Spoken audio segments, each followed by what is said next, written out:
Hi everyone. Today we're going to talk about enamel, but before we do this, I want to show you some of the projects from the workshop. And this isn't in any particular order, but we're going to be creating compound beads. These were domed gears that were joined together during the enameling process. These are the same gears, but they're joined in the opposite direction. This is a little flower within a flower that was joined together during firing. This is working with liquid enamel. You can see how cute that bead is. Basically, I painted on bead caps and put some little dots on there. I love the veining that occurred in this. Here's another example of liquid enamel. This is where we've just done a very quick swoop in there with the liquid enamel and then sifted on flame orange and fired it with Millefiori. Then we're going to be working more with Millefiori. This is all done while the piece is on the mandrel. There's another bead with Millefiori. We're going to cannibalize beads to get some bead caps. These are two different types of beads. This is an arabesque bead that separates at the seam. This is a pierced temple bead that the quadrants fold in on themselves to create the bead, and those are pulled apart. This is a bead cap that was just opened up, so it creates kind of a fan. These are delicate bead caps, so we talk about enameling delicate things and how to approach that so that we don't burn them up. These are examples of the decals. This is another example of a decal. This is a commercially prepared decal that has pigment in it, the little flowers. This is one that we print off of our printer at home. You can wear it, it can be reversible, so you could wear it that way. This is another decal with a little eye on it. Then finally, we're going to finish up with working with wire to create pendants. We're going to be doing head pins, twisty tendrils, and little ribbons that we create. And then we're going to include a separate video for some of my favorite tools that you might not be familiar with. Let me just, before we go on, I think that's it for right now. Thanks a lot. You've taken a workshop on how to do torch-fired enamel, so I think we need to talk about what enamel really is. The definition of enamel is glass on metal. And the most commonly used enamels are these. These look like colored flour. It's called 80 mesh, medium temperature, medium expansion. But before I go on to talking more about the enamels, I'd like to talk to you a little bit about suitable metals that you can use.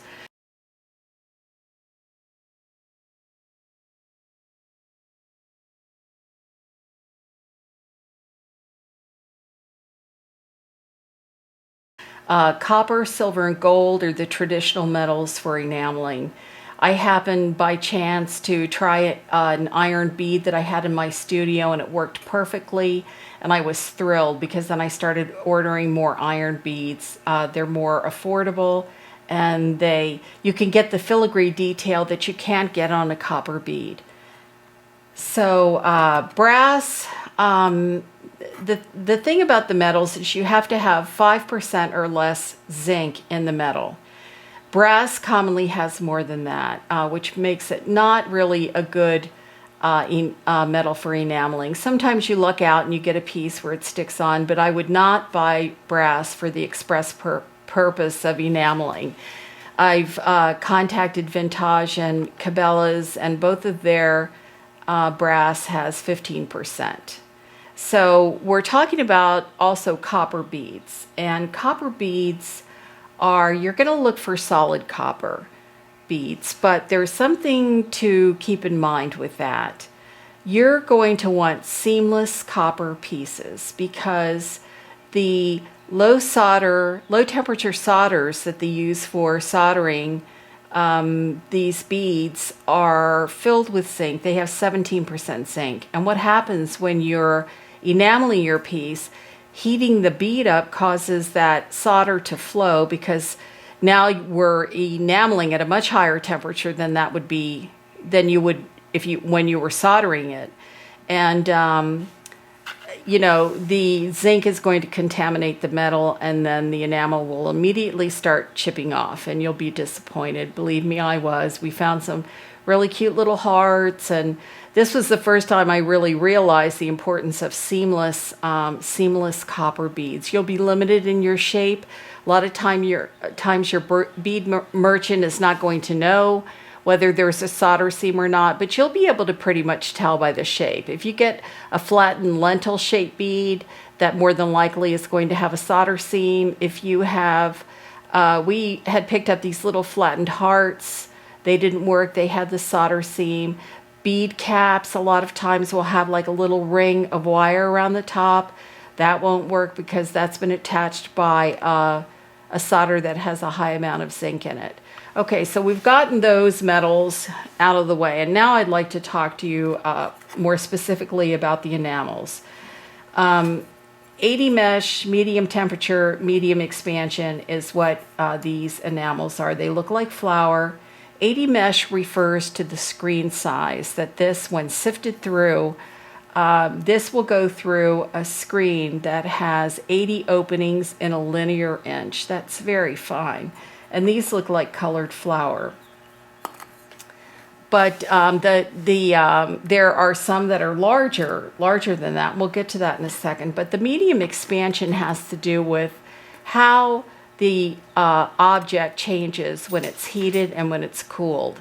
So what that has to refer to as medium expansion is how compatible these enamels are going to be with the metals that you're using. So these are formulated for working with copper, silver, and gold, and as we found out with iron. The medium temperature has to do with the firing temperature, with the maturing temperature of the piece, which is between 1450 degrees Fahrenheit to 1500 degrees Fahrenheit. Now, when we're talking about a maturing temperature, we're not talking about just the temperature of 1450. If you think about cooking some muffins, okay, so you've got your muffins in the oven, and the minute it hits 350, which is the temperature for the muffins, they're not done if you take them out right then. You've got to leave them in for a certain amount of time, 10, 15, 20 minutes. That's called heat work. That's the amount of time that the piece has been held at that temperature.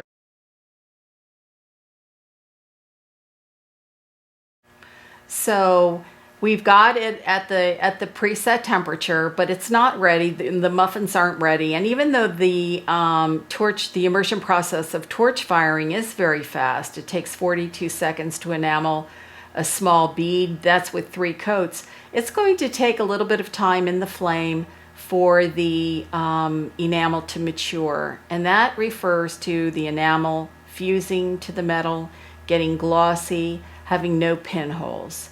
So that is the difference there. Now, enamels come in, they come in transparent and they come in opaque. Opaque numbers start with the number 1 for the medium temperature, for the enamels that we're using. The numbers start with the number 1, like 1870 is Orient Red, and the transparents start with the number 2. This is aqua transparent, and that's 2520. So that's how you can tell whether you have, if it's not labeled any other way, you could tell that simply by the number. The enamels there are several grades of enamels. From standard, there's standard, which is $9.50 for 3 ounces.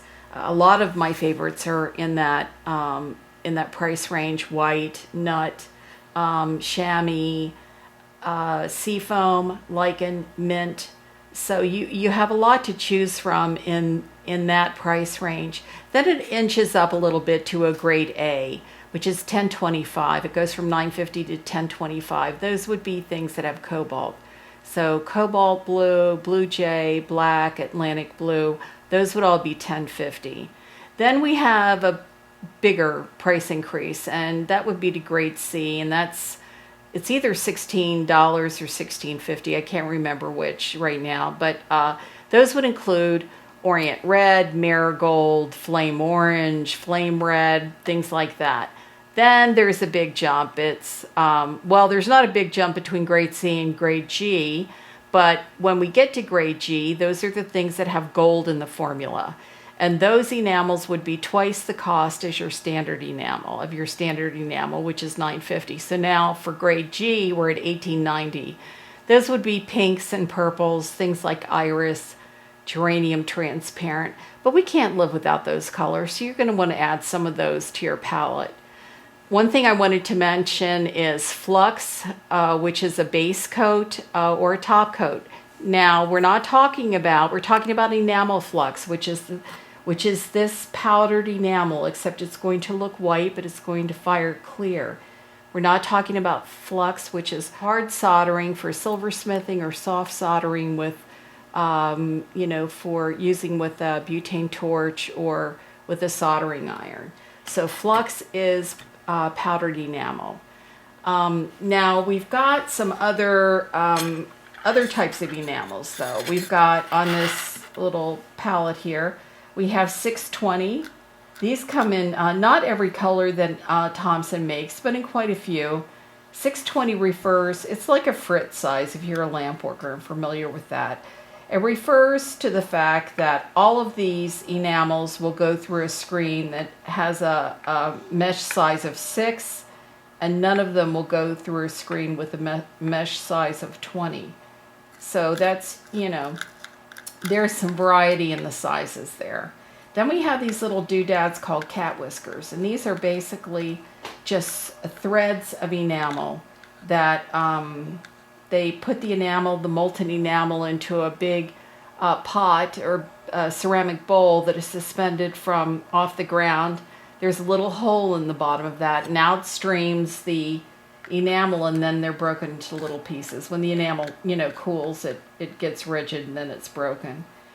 These are different types of millefiori. These are millefiori wafers. These are marini, which is slightly different, but the same, same principle, and other types of millefiori. Then we have liquid enamel. Liquid enamel is extremely fine. It has a binder in it that helps to keep it in suspension when you add liquid to it. I prefer, it comes in the already liquid form, but I prefer to get the dry form and just use it as I need it. And this would be like the consistency of confectioner's sugar. That's how I would describe that. So these are the types, you have a lot of variety with these, and plus with the torch, now you're going to get some variety from just using the torch because of the amount of oxygen that's going to the flame. You can adjust that. I wanted to show you a couple of the other tools that we use. It's going to be useful to have a diamond bead reamer. This is going to be very useful to you to clean your bead holes and the holes of your pendants.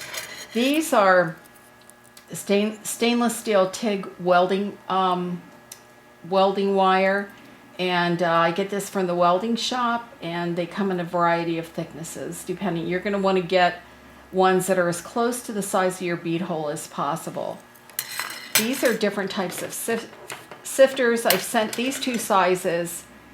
Some people have gotten this very small one, some have gotten the medium one in the kits. These are great for, you can clean your enamel somewhat with this, but these are great for just filling this up, tapping that on, and you can get some great control on where you want that to be placed on your bead while you're firing it. So let me just show you here. There's some stuff that is broken off of the mandrel during the firing. So you simply could use this to just, screen that out, and that works really well. But when you want to screen out a large quantity of enamel, you're going to want to use these screening sifters. You're going to have a catch pan, and this is the catch pan, and then this is the top pan that goes on top of the enamel. So you would simply pour that in like this,